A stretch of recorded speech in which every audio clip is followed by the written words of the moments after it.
Good evening, I'm Krisan Achkate. Welcome to APTN National News. Nova Scotia Premier Tim Houston is attending an economic forum in Paris this week to promote partnerships with European companies. Meanwhile, a Mi'kmaq First Nation is preparing an Aboriginal title claim over a good chunk of the province. APTN video journalist Angel Moore spoke to the Women on Council and brings us this report. Every day passing, our rights are not being respected, and we have to do something now. Sibäganagadi First Nation Chief Michelle Glasgow and her council have agreed to prepare for an Aboriginal title claim. Yeah, Aboriginal title claim is what's needed right now, and our rights as the First People have to be respected. Sibäganagadi leadership say the Mi'kmaq must manage their lands and resources after the provincial government lifted resource extraction bans, such as on fracking, in order to attract mining companies to the province. Because it's our land. You can't come in here and do whatever you want because because the Premier said so. You can't. You have to talk to the Mi'kmaq. And if it's a good way, and it's good for our environment, then we can entertain it. But if it's going to cause irreversible damage, then why would we? Lena Knockwood says Mi'kmaq traditions and culture led to the decision to move forward with a title claim. We're moving forward as a sovereign nation and not as conquered people. Our Aboriginal title claims will prove who are the real stewards of these lands. This comes while Nova Scotia Premier Tim Houston is in Paris at the Economic Forum of the Americas annual conference to develop international trade between Europe and Americas. Houston said in a press statement, "I am committed to working hard for Nova Scotians, and I consider it a privilege to make sure Nova Scotia is top of mind for European companies that are ready for partnership. And Nova Scotia is strategically located, globally connected, and has a lot to offer Europe, particularly when it comes to clean energy, critical minerals, and defense and security solutions." Deanne Sack has a message for Houston. Nova Scotia is not for sale, Tim Houston. Our natural resources, our lands, our crown lands, our harvesting places, our medicine places, our lands are not for sale. Logan Gihu says Aboriginal title is needed to protect Mi'kmaq rights and benefits. From this title, we want to be able to be there to make the decisions when it concerns our people and our lands. And also, in the future, if we have economic benefits, we want our people to benefit from that as well. Sibäganagadi is developing a team to research and determine how to proceed with the claim. Glasgow said the Mi'kmaq are long known to protect their rights. You may think it's going to be easy, but you ain't met us. You ain't met Mi'kmaq when we're fighting for something we believe in. Angel Moore, APTN National News, Sibäganagadi, Mi'kmaq Nation. The Yukon Fish and Wildlife Management Board says it's going to launch an independent review of the territory's outfitter quota system next year. The board is the main branch responsible for fish and wildlife management in the Yukon. It says outfitting quota guidelines were developed 30 years ago and do not clearly include First Nations input. It also says multi-year quotas aren't supported under the Wildlife Act and that temporary measures to address the issue aren't working, preventing outfitters from planning ahead. The board will meet with First Nations outfitters and the public to hear their concerns. It anticipates the work will take up to 3 years to complete. Once finished, it will share its recommendations with the Yukon government. Michelle Dawson-Beatty is the chair of the board. The review is about ensuring the system works well for everybody for long-term fairness, clarity, and transparency, supporting sustainable wildlife management, serving the public interest, and stewarding Yukon's wildlife populations for future generations. A small group of supporters of Samuel Bird's family braved the cold and snow at the Edmonton courthouse this morning, saying they don't want Brian Farrell, Samuel Bird's alleged killer, to get bail. 38-year-old Brian Farrell has been charged with second-degree murder in the death of 14-year-old Samuel Bird, whose body was found in a rural area west of Edmonton last October. Farrell also faces a dozen other charges stemming from his arrest, including aggravated assault, arson to property with disregard for human life, and assaulting a peace officer with a weapon. His bail hearing has once again been postponed. He will make his next court appearance on February 9th. Some residential school survivors from a First Nation in Manitoba will travel across the province, revisiting the sites where some of their toughest memories took place. And as APTN Sav Jonesa tells us, the journey hopes to bring them to closure and harness the power of community.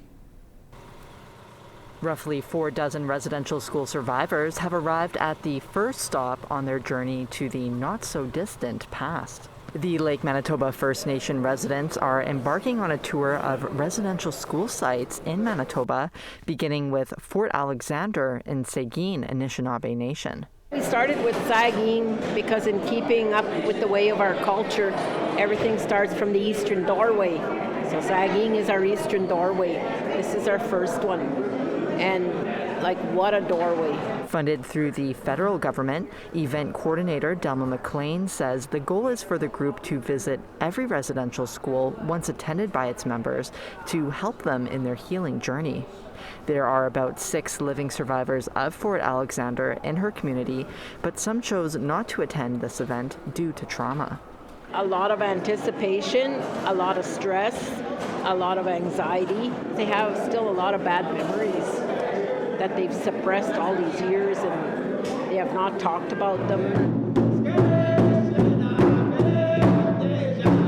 The group was treated to traditional drumming, inspirational speakers, and a hearty lunch before heading out to where the Fort Alexander Residential School once stood. Constructed in 1905, the school housed up to 60 students 10 months a year before it closed in 1970 and later demolished in 1972.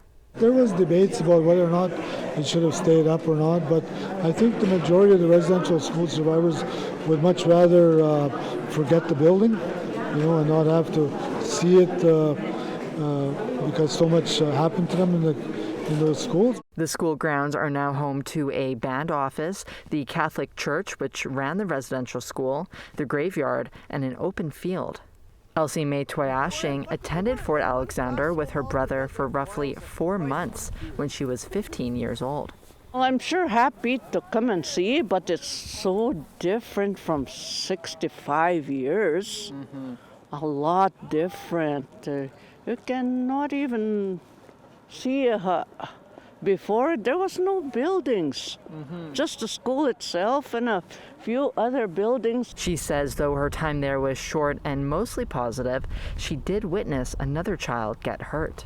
So I was really scared. I would never do anything or move around or talk because I was scared to get slapped too.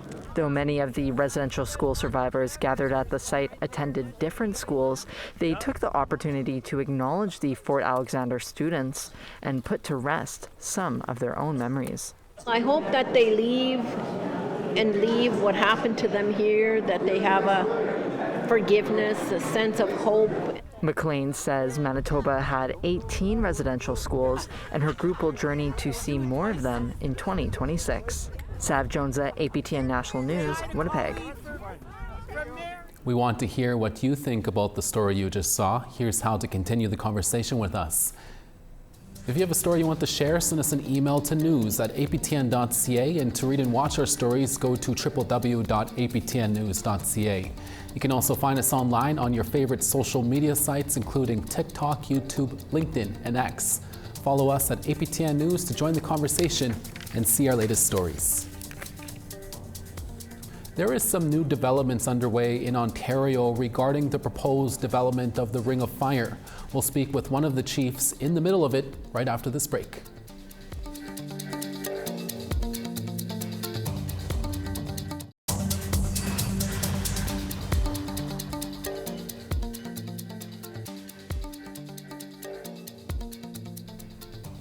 Welcome back. A number of Treaty 9 First Nations in Northern Ontario will be in a Toronto courtroom later this week.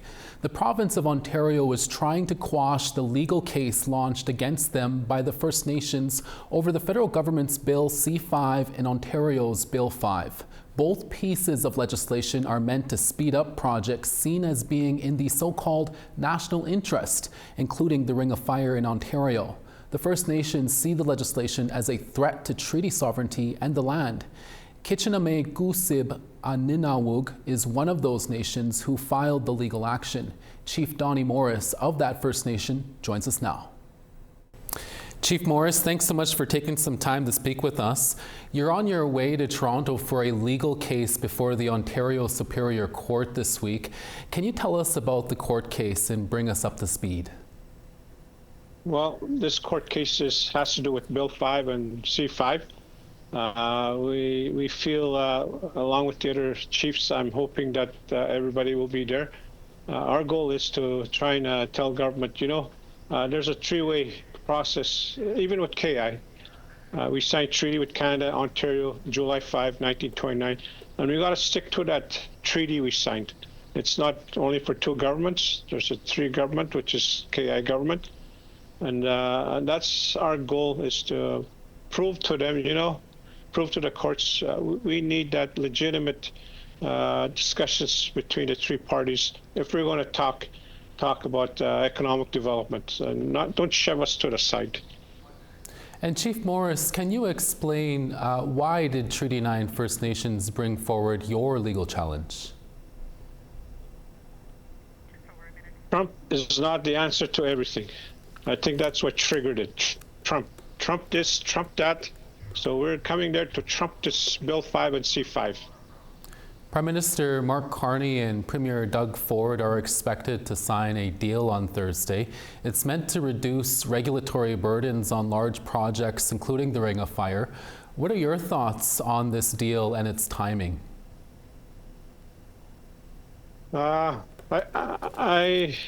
I think they shouldn't be too worried about what happening in U.S.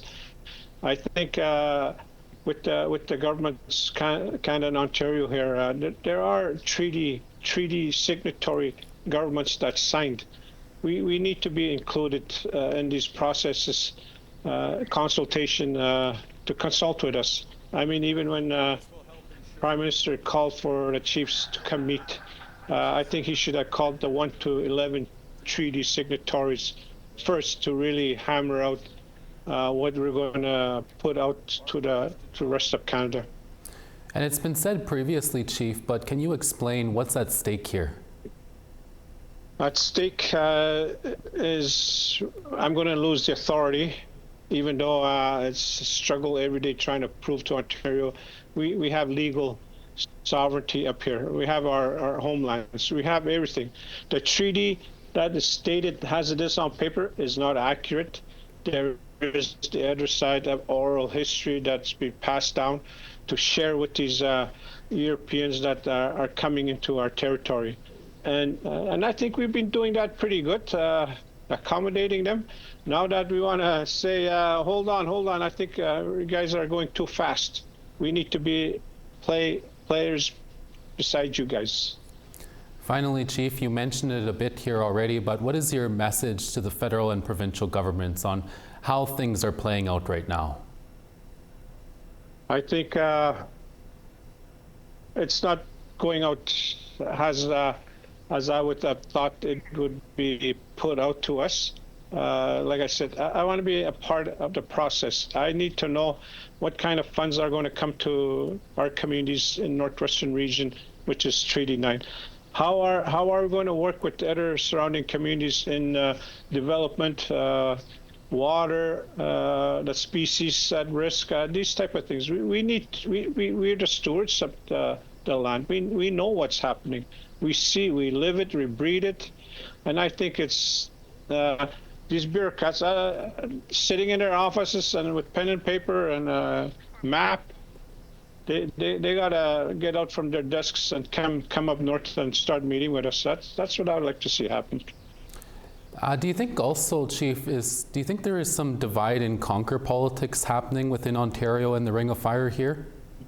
I think so.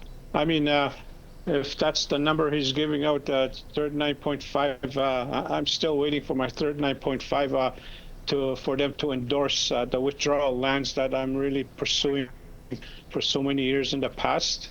We have lands that we want permanently withdrawn, and we want to look at options outside the perimeter of what economic development would look like as Snuneymuxw. But apparently a premier is not responding to my YouTubes too, and also with Greg Rickford. Chief Morris, we'll have to leave it there. Thank you so much for your time. Thank you. Bye, Chair. We have more news after the break. Stay with us.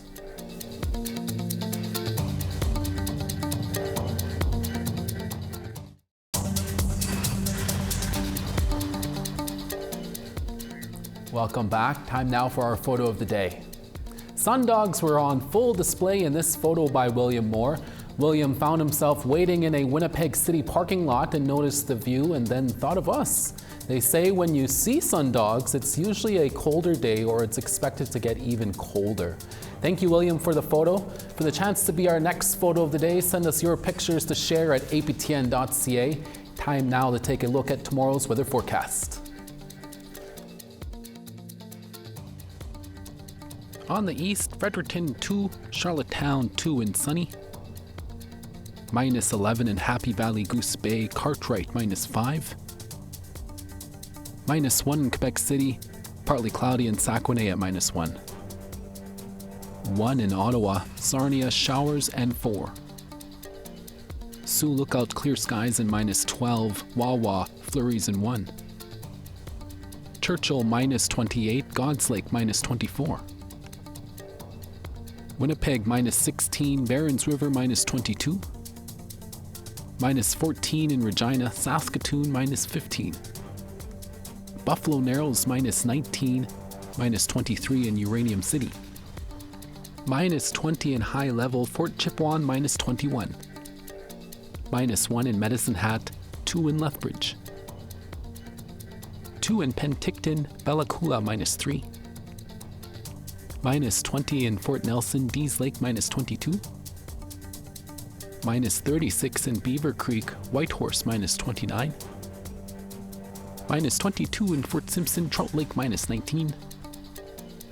-23 in Colville Lake, Inuvik -22 in clear skies. Sun's out in Baker Lake at -34, -24 in Cambridge Bay. And Arctic Bay -28, Resolute -30.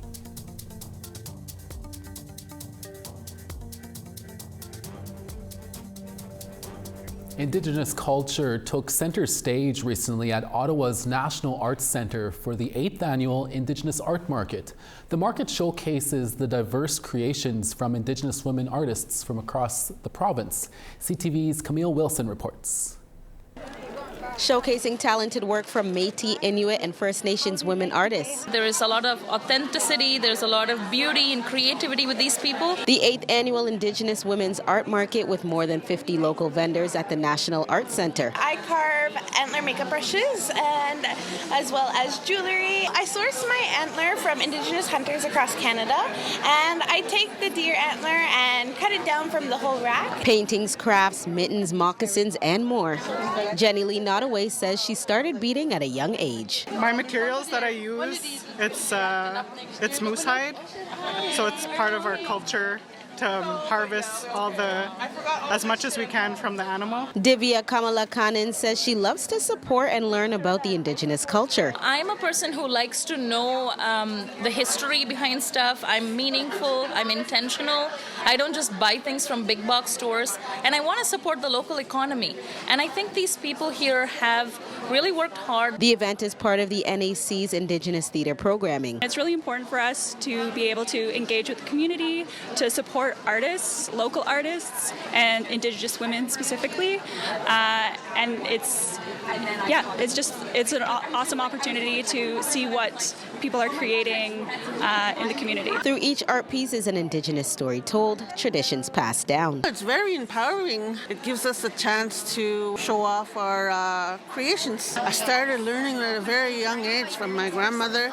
I started with offit beads, and then I went on to more difficult tasks. I learned a lot from my mom and my aunt and all the women in my community. And Kamala Kanan proudly showcasing her new finds. These are fringe beaded earrings. She sold me these earrings yesterday at the craft market. I was here yesterday supporting the artisans. Camille Wilson, CTV News. Looking good. We are one more day closer to Christmas, and that means another day in our 12 Days of Languages. It's the APTN News version of the 12 Days of Christmas. Next, we go to Quebec to hear two languages, both the Innu and the French language in one, as we get closer to the holiday break. Bonjour, Kwe. Mon nom est Sylvie Ambroise. Je viens de la communauté de Ouachak-Mak-Maliotenam, la nation Innu, dans l'est du Québec. Dans nos grandes festivités pendant Noël, on se réunissait autour. C'était le fun parce qu'on se réunissait autour du caribou, du lièvre, de la perdrix. C'est ce que je me souviens quand j'étais jeune. Beaucoup de viande de bois, on mangeait pas mal avec tout le monde. C'est ça que j'adorais, que maintenant c'est plus vraiment ça, mais bon, c'est vraiment la notion de rassemblement de toute la famille. C'était ça qui était intéressant pour les Noëls de mon enfance. Mon premier mot, c'est Noël. C'est Ni Pei Nianan. Ni Pei Nianan. Ni Pei Nianan. Autour de mon deuxième mot, ça va être Atik. Ça veut dire caribou. Atik. Atik, c'est Atik.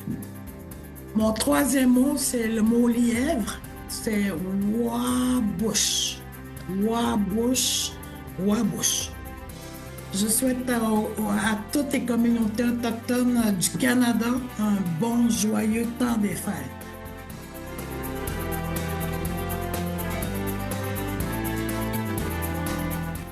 Thanks to TR and the rest of our APTN team for putting that together. Also a big shout out to our Julia Ross, who just became our newest APTN National News reporter in Winnipeg. Make sure to look out for more of her great reporting. And that's your evening newscast for this Wednesday. We're back again for your daytime newscast tomorrow midday. Please join us then. From our HQ in downtown Winnipeg, hi miigwech masicho. Thank you for watching. We'll see you again. Next day.